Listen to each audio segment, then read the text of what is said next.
Lepo pozdravljeni v novem podkastu, kjer vam bomo obrazložili vse, kar se tiče davkov na kriptovalute. V studiu se mi je pridružil Dušan Jeraj, direktor podjetja iConsult, ki je tudi partner s Kriptomatom, da bomo skupaj tako pomagali strankam, da čim lažje rešijo davke na svoje kriptovalute. Pozdravljen, Dušan, hvala, da si se nam pridružil tukaj v studiu. Pa če morda začneva kar tako na začetku. Kdaj in kako lahko FURS posameznika obdavči na kriptovalute? Kot vemo, oziroma tudi v katerih trenutkih lahko obdavči.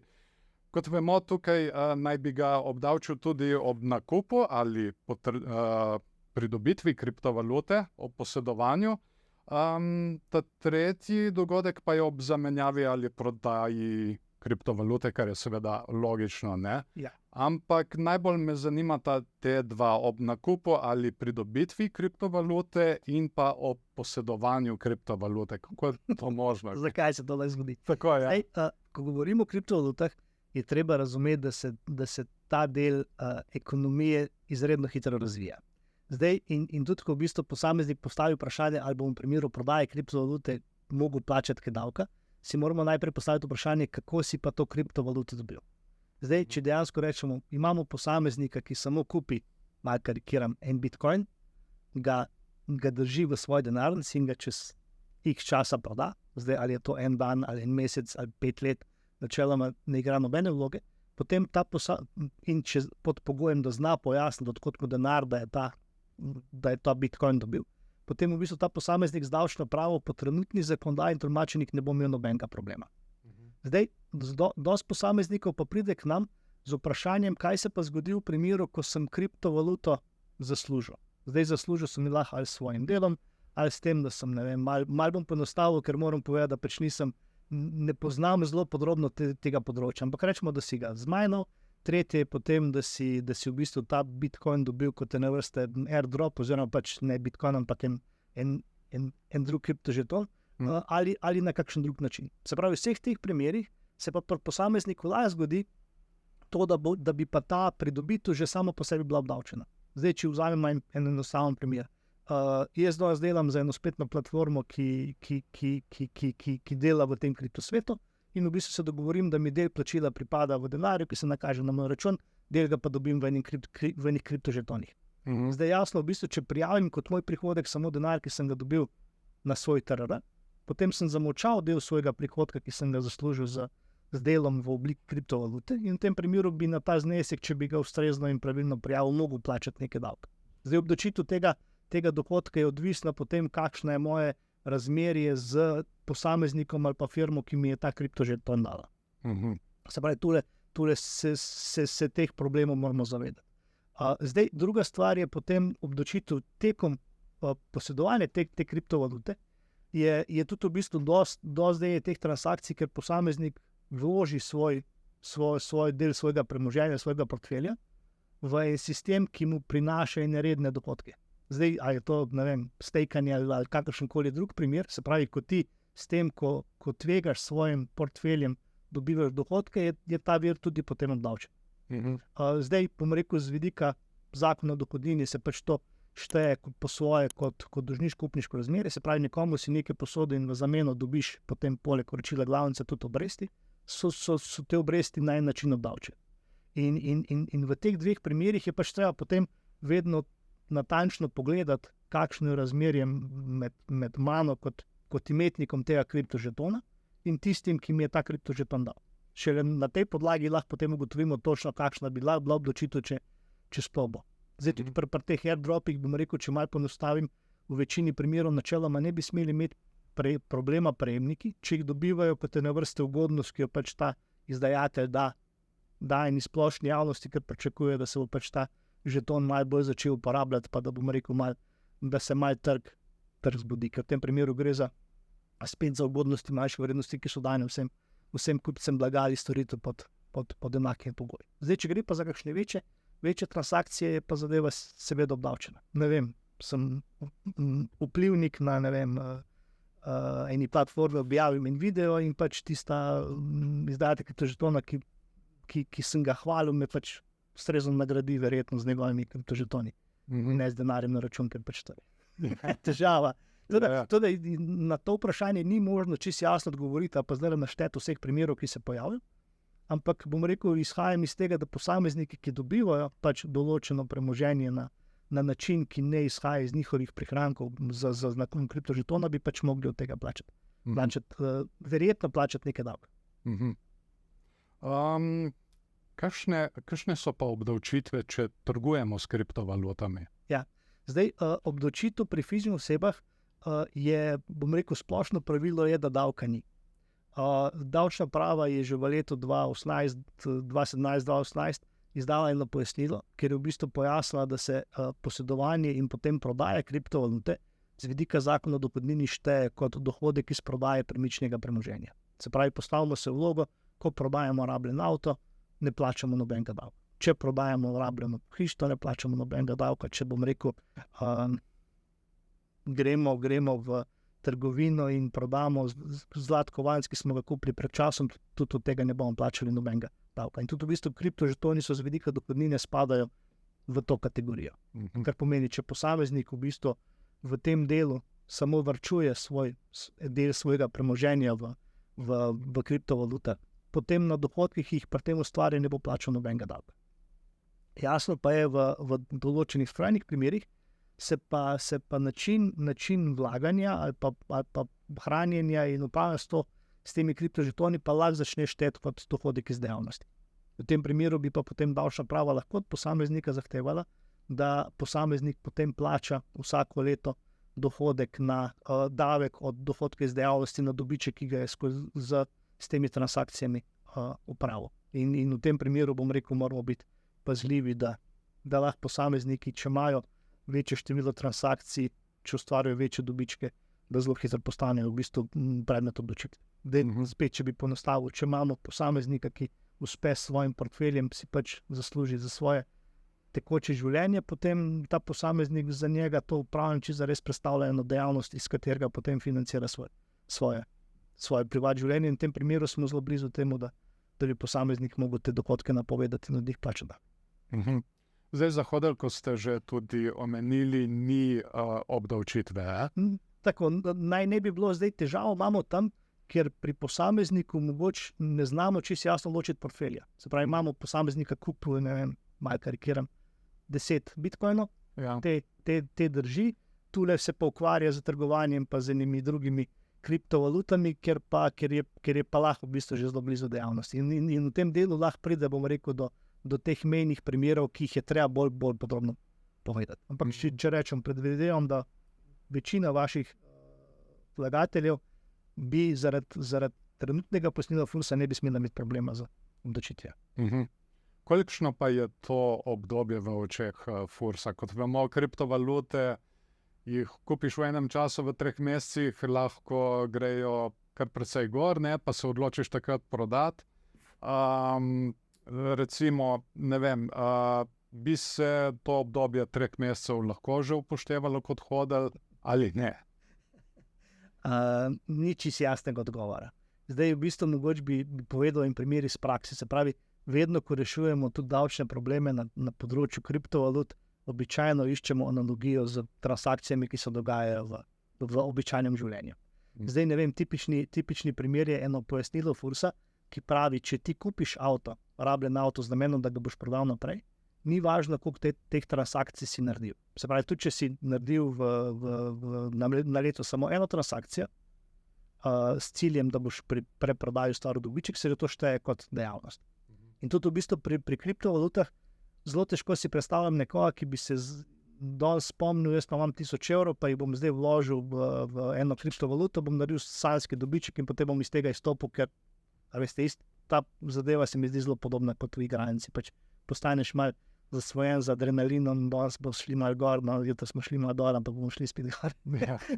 In v tem primeru ne bi govoril o tem časovnem obdobju.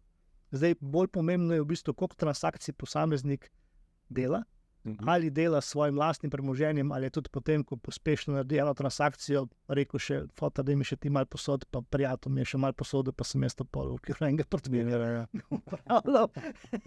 A veste, v bistvu vse te stvari potem, bom rekel, vplivajo na to, da pa tem delu mogoče ne gre za strategijo nakupa in držanja naložbe, ampak za dejansko aktivno trgovanje.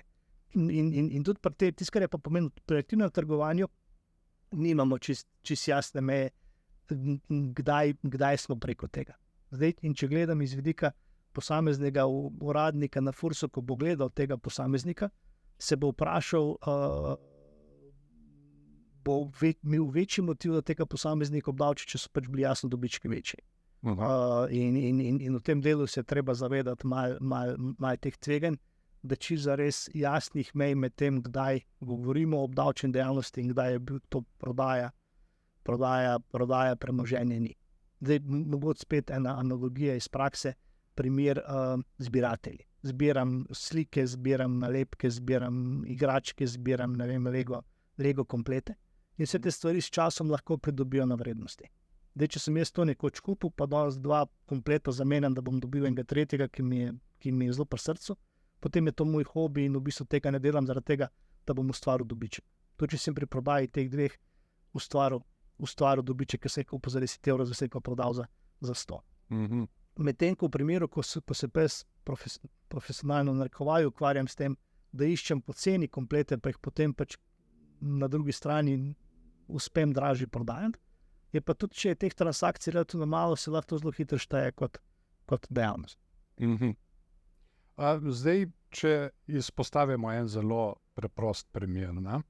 Leta 2018 sem vložil 1000 evrov v Bitcoin in zdaj imam recimo 5000 evrov. Koliko davka bi moral od tega zneska plačati? Če je bila to vaša edina transakcija, potem ta znesek ne bo obdavčen. Zdaj, jasno, pač tisto, kar smo se že pogovarjali, posameznik mora biti samo sposoben dokazati, da je res v bistvu v tem času pač ta Bitcoin ležal v njegovi denarnici, da je ta denarnica res bila njegova in tako naprej. Zdaj, pri Bitcoinih bi mogoče, ali pa pri vseh kriptovalutah bi mogoče omenil še en dodatni nivo problema. Če govorimo o bančnih računih, precej jasno vemo, kdo je imetnik tega računa in ta posameznik tudi zna pojasniti, kaj so bili njegovi prilivi pa odlivi iz tega računa. Pri kriptoračunih je pa imetnik nekdo. Zdaj, večje menjalnice zdaj pač jasno zahtevajo identifikacijo, ampak precejšen delež tega portfelja je še zmeraj na naslovih, kjer dejansko ne nadziramo, je to bilo naše, je to bilo od brata, ali je bilo to od prijatelja, ali pa od nekoga, ki nam je pač to pa rekel, Dušan, daj ti tole denarnico sprazni, pa mi prines. A veste, tule moramo vedno paziti, da je zelo pomembno poznati celotno zgodbo. Če stranka pride k meni s takim enostavnim vprašanjem, si kot svetovalec vedno zamišljam, pa se mora biti še nekaj v zadju. Vprašanje je preveč enostavno, da bi lahko od njega enostavno odgovoril, ne, niti treba plačati davka. Ker če bi bilo tako enostavno odgovor, stranka sploh ne bi prišla k meni. Ampak je mogoče pač ne ve, tudi kateri so dodatni kriteriji, na katere mora biti pozorna, in pol je moja naloga kot svetovalca, da postavim vsa ta podvprašanja, pa da skupaj v bistvu ugotoviva, kaj se je res skozi celotno to obdobje dogajalo, pa če je zadeva res čist v celoti varna in brez tveganj in je ni treba prijaviti. Kaj pa, če bi bil morda dobiček večji, recimo 15,000 evrov? Višina dobička, ki ga posameznik ustvari, pri tem ni pomembna. Se pravi, v bistvu, če govorimo o prodaji premičnega premoženja, ni pomembno, ali si ti en predmet kupil za 10 in ga prodal za 1000 ali za 10 000. Se pravi, pomembno je samo to, da uspemo dokazati, da takrat, ko si ga kupil, nisi že vedel, da ga boš uspel prodati po nekaj višji ceni, oziroma nisi bil, bom rekel, se nisi preveč opremil, nisi, ne vem, bom rekel, kupil, se šel izobraževati na 8 seminarjev, potem vprašal za nasvet nekoga, mu bo celo nekaj od tega dobička nekomu plačal, ker ti je pomagal izbrati prave žetone in tako naprej. Se pravi, višina dobička ni pomembna, bolj so pomembni ostale okoliščine pač, ali pa zgodba tega posameznika, kako se je lotil te naložbe, kaj je delal tekom naložbe in potem pač je ta, da si nekoč uspel prodati zadevo in ustvariti dobiček, je nepomembno. Kaj pa, če morda svoje kriptovalute prodamo z izgubo? Pa je to še vedno nek večji znesek, ki si ga potem nakažemo na transakcijski račun. Ne? Od tega to moramo tudi prijaviti Fursu? Ne. Se pravi, vedno imamo isto zgodbo. Če je bilo transakcij, ki smo jih izvajali v preteklosti toliko, da bi se to lahko štelo kot dejavnost, potem moramo prijaviti tudi te izgube. Zdaj jasno je, če se nekaj časa ukvarjamo z trgovanjem s kriptovalutami, potem v bistvu se nam lahko zgodi, da bomo v posameznih letih ustvarjali dobiček, v posameznih pa zgubo. Ali pa ne vem, celo kakšni taki primeri skozi zgodovino, posameznik sodeluje pri kriptoprojektu, v okviru tega dobi pač nekaj žetonov kot nagrado za njegovo delo. Žetoni so pač takrat zaradi marketinške podpore imeli relativno visoko vrednost. Posameznik mora te žetone prijaviti, od njih plača davke. V času, ko bi jih pa lahko prodal ali pa ko jih želi prodati, je pa ta zadeva, bom rekel, mogoče že brez vrednosti. Se pravi, lahko se nam zgodi, da bomo v nekaterih primerih mogli plačati davke, tudi če na koncu z projektom ne bomo imeli dobička. Tako da je treba ta razrez narediti po posameznih letih in ugotoviti, a so bili v posameznih letih dobička ali izgube. Furs, tudi kot je sam izjavil, vsak tak primer obravnava individualno. Koliko časa ponavadi traja preverjanje enega takega primera? Zelo odvisno jaz bi rekel, da je zadeva zelo odvisna od števila transakcij po zapletenosti primera. Zdaj, tudi ko gledamo primere inšpekcij v kakih drugih branžah, te lahko trajajo tudi par mesecev ali pa let. Se pravi, zdaj tule tisto, kar je pomembno, če je potencialni znesek davčne obveznosti zelo velik, bo tudi DURS temu namenil lahko precej resursov. Se pravi, lahko v bistvu gredo preverjati posameznika, še bom rekel, pogledajo njegovo preostalo premoženje, če se je kaj pojavilo, če je poraba bila ustrezno prijavljena in tako naprej.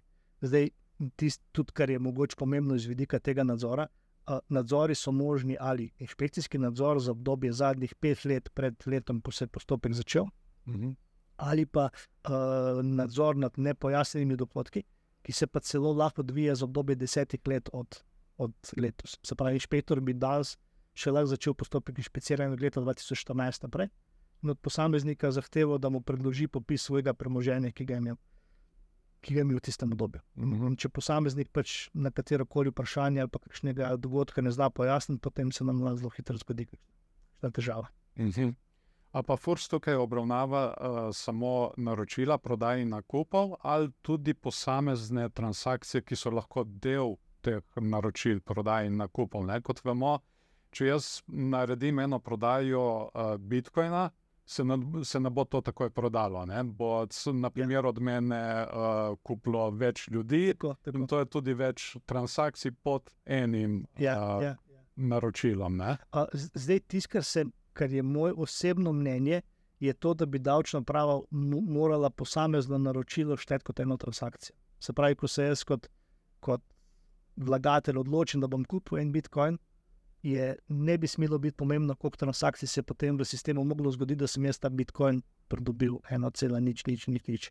In tudi potem pri prodaji je pomembno, kdaj sem se odločil, da bom ta bitcoin prodal. Zdaj jasno, če rečem, ok, prodal bom danes pol bitcoina, ker vidim, da cena pada, pa pol prodam še pol bitcoina naslednji dan, sta to dve ločeni prodaji. Ampak načeloma to, kako se je pa sama transakcija razdrobila na več transakcij, pa ne bi smelo biti problematično. Kakšni so pa kriteriji, ki jih Furs upošteva pri odločanju, ali gre pri naložbah v kriptovalute za opravljanje dejavnosti, pa če je možno to tudi nekako številkami prikazati? Zdaj, iz leta 2018 mislim, da obstaja eno mnenje Fursa, ki govori o, za meni, bom rekel, nenormalno visokem številu transakcij, nenormalno visokem številu trgovalnih dni.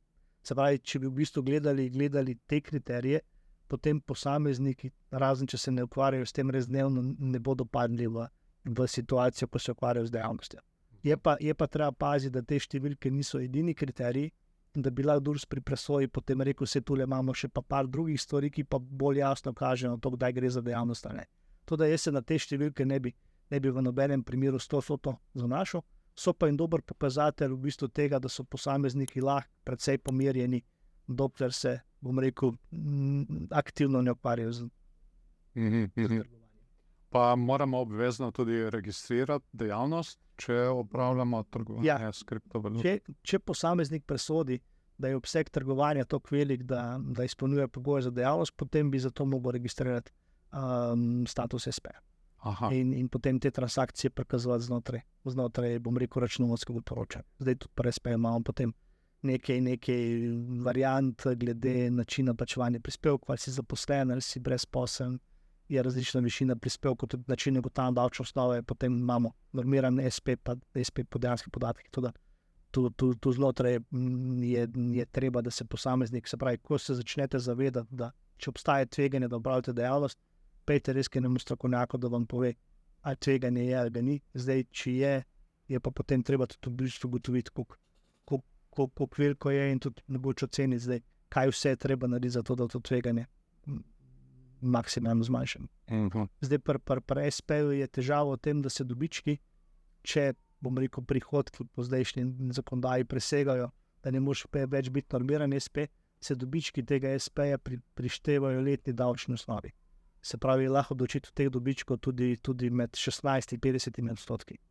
Toda v tem delu spet, če govorimo o večjih portfeljih, je bolj smiselno razmišljati mogoče o tem, da posameznik to svojo dejavnost prenese na pravno osebo, se pravi na običajno delo. Zdaj, za koliko časa nazaj pa moramo dokazovati izvor premoženja?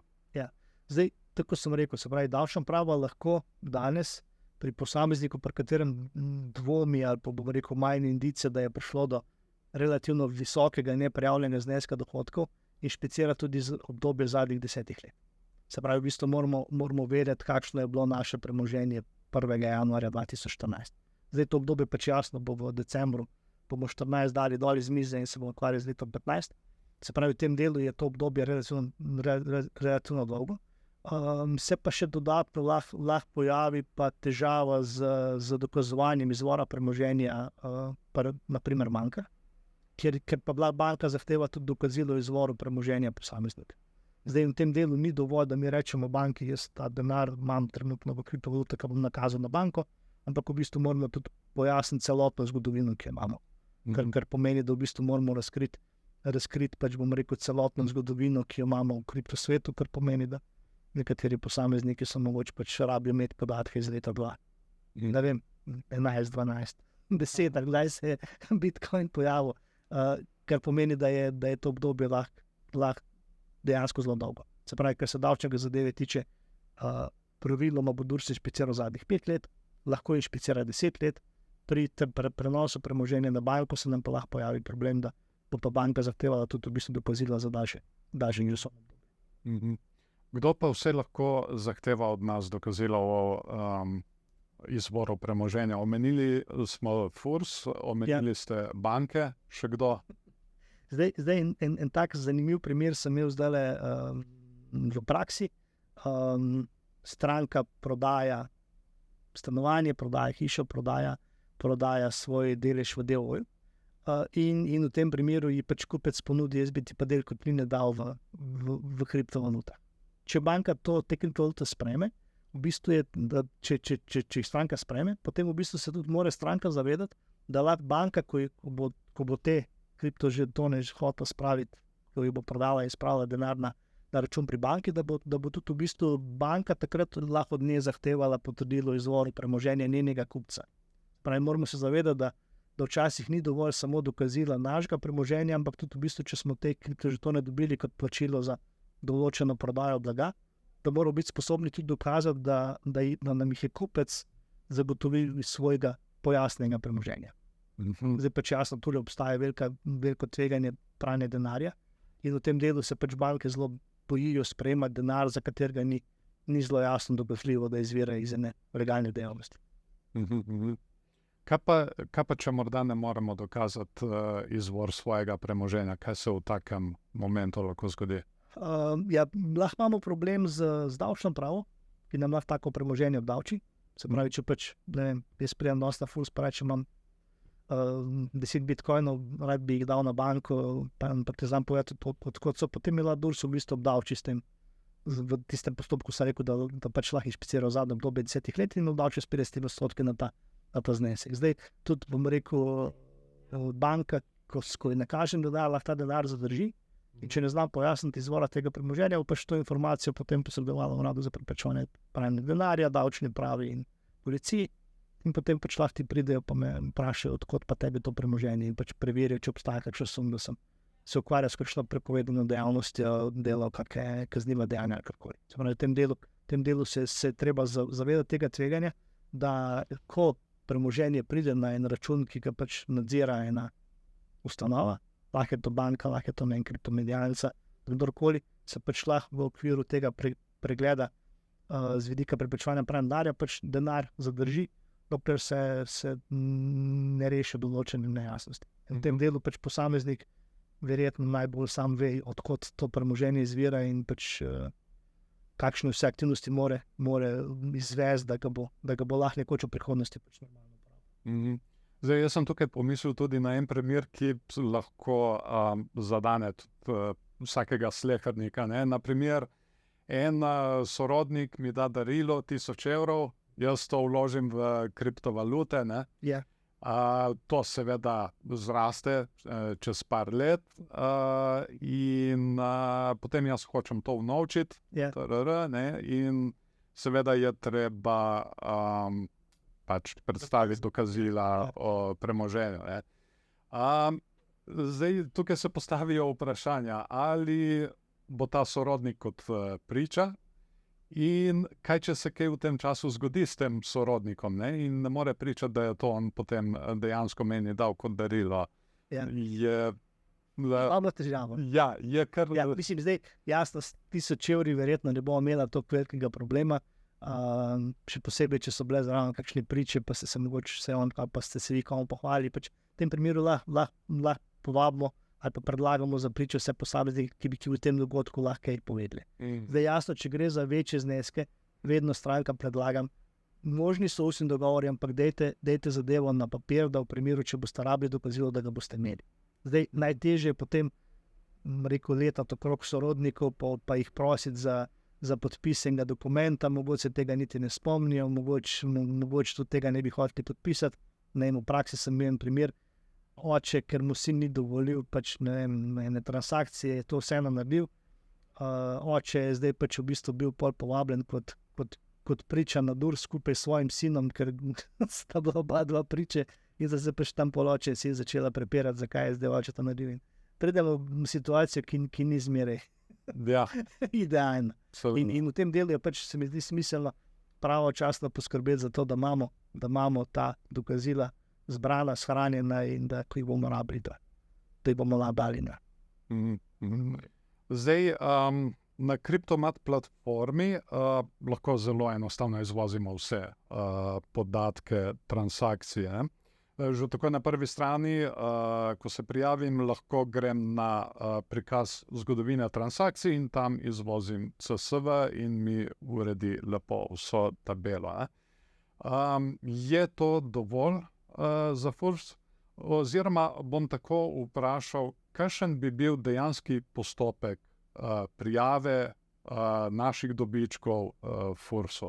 Ja. In kaj vse potrebujemo? Zdaj tule ločimo, bom rekel, malo bom karikiral dva primera. Imamo posameznike, ki se zavedajo, da delajo zadeve, ki bi mogoče bile opredeljene kot dejavnost. V tem primeru posamezniki malo poenostavil se zavedajo tega, da bi davek mogli prijaviti, pa ga ne prijavijo. In zdaj v tem primeru posamezniki pogosto čakajo, ali bo Durs našel ali ne bo. Zdaj v tem času pač to je lahko obdobje, ko sem prej rekel 5 ali pa 10 let, se lahko Durs kadarkoli dokoplje do določenih informacij. Do teh informacij lahko pride skozi, bom rekel, avtomatsko izmenjavo podatkov, skozi kakšne aktivnosti Urada za preprečevanje pranja denarja, ali bom rekel zaradi tega, ker posameznik, bom rekel, nakazuje večje zneske na svoj TRR in jih potem troši. Ali pa je investiral v nakup hiše, stanovanje in pač davčna uprava zaradi teh investicij pride in te vpraša, kaj ste. Zdaj v tem primeru posameznik, ker čaka na davčno upravo, verjetno ne bo v mestnem času nič naredil, ko pride Durs, bo pač se poskusil malo sam braniti. To je tipični primer, potem, ko se zadeva zakomplicira, bo prišel k svetovalcu, običajno že, ko ima zapisnik in ko svetovalec zelo težko kaj dodatno pomaga.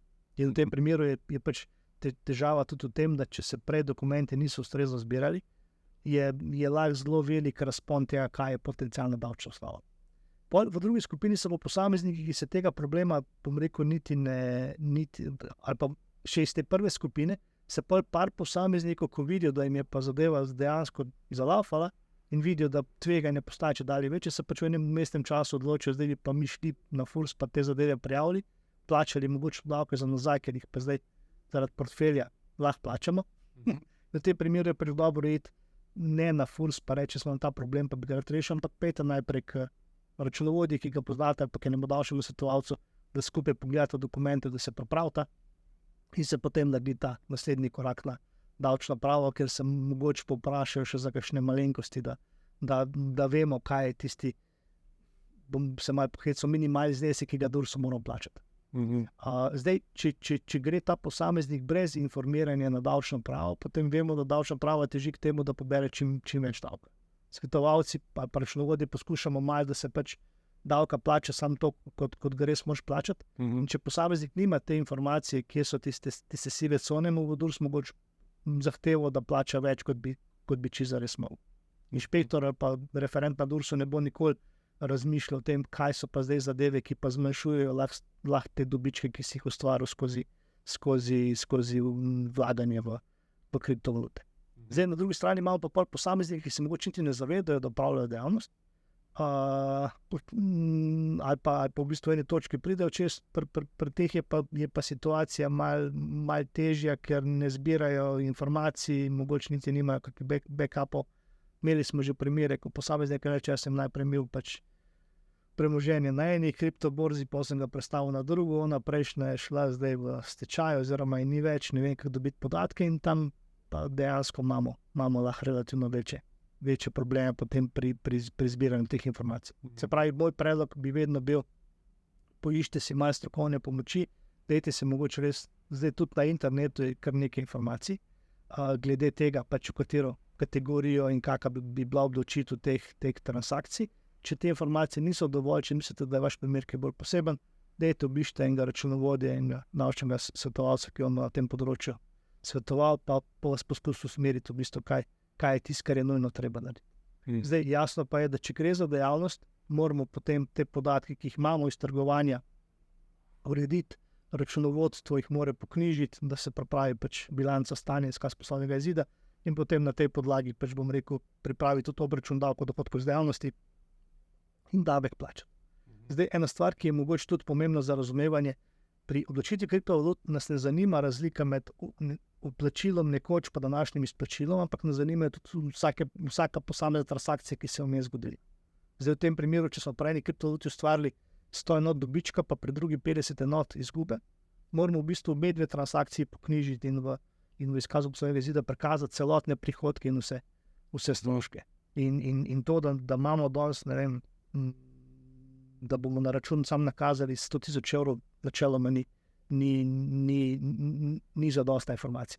Pa predvsem je pa treba tudi v bistvu vedeti, da posamezniki lahko imajo naložbe v kriptovalute v različnih sferah, imajo še pa zasebne denarnice, ki so pač nekje odložene, in čisto zares te presoje bi mogli verjeti ali pa upoštevati celoten portfelj, ne samo tisti, ki se nam zdi, da je malo bolj na odprtem. Seveda, če imajo gledalci kakšen problem ali pa kakšno dodatno vprašanje, lahko kontaktirajo tudi vas, ne? Ja. Imate spletno stran iconsult.si, kje vas lahko še dobijo. Zdaj v bistvu najlažje, vsi kontaktni podatki so na spletni strani, lahko pokličejo tajništvo, pa bodo vezali enega od naših kolegov. To področje recimo dobro poznamo, pa tisto, kar sem rekel, čisto jasnih odgovorov pa ni, zaradi tega, ker se zadeve še vedno razvijajo, vsake, bom rekel, pol leta nas kakšna stranka malo podreza s kakim novim izzivom, novim primerom, kaj vse je zdaj možno narediti, in vsaka taka stvar je, bom rekel, za nas malo vedno nova. Isto smo kot inšpektorji, pač tudi v bistvu mi se sproti učimo in potem poskušamo strankam po najboljših močeh pomagati rešiti njihove zaplete pa zagate. Dušan, najlepša hvala, da ste se mi pridružili tukaj v studiu, pa da ste nam nekako obrazložili davke v Sloveniji na kriptovalute. Če imate slučajno še kakršnokoli vprašanje, vsekakor komentirajte spodaj pod videom, pa vam bomo odgovorili. Ne se pozabi tudi naročiti na kanal, da ne boste zamudili še kakšnega zanimivega podcasta z zanimivimi gosti. In seveda se vidimo v naslednjem videu.